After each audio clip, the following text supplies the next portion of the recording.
മരണം, മരണം. വീരന്മാരെ, എന്താണ് മരണം? നമ്മുടെ ധൈര്യത്തെക്കാൾ ശത്രുക്കളുടെ എണ്ണമാണ് അധികമെന്ന് വിചാരിക്കുന്നത് മരണം. പോർക്കളത്തിൽ മരിക്കുന്നതിനേക്കാൾ പേടിച്ച് ജീവിക്കുന്നത് മരണം. അമ്മയെ അപമാനിച്ചിട്ട് ഒരുത്തൻ കൺമുൻപിൽ നിന്ന് പൊട്ടിച്ചിരിക്കുന്നത് കാണുമ്പോൾ അവന്റെ തല വെട്ടിയെടുത്ത തിരുമുൻപിൽ കാഴ്ച വെക്കാൻ നിൽക്കാതെ പേടിച്ചോടുന്നതാണ് മരണം. ആ മരണത്തെ ജയിക്കാനുള്ള യാത്രക്ക് ഇറങ്ങുകയാണ് ഞാൻ.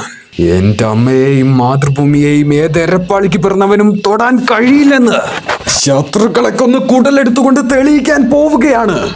എന്റെ കൂടെ വരാൻ പോകുന്നതാര്? എന്റെ കൂടെ മരിക്കാൻ തയ്യാറുള്ളവരാര്?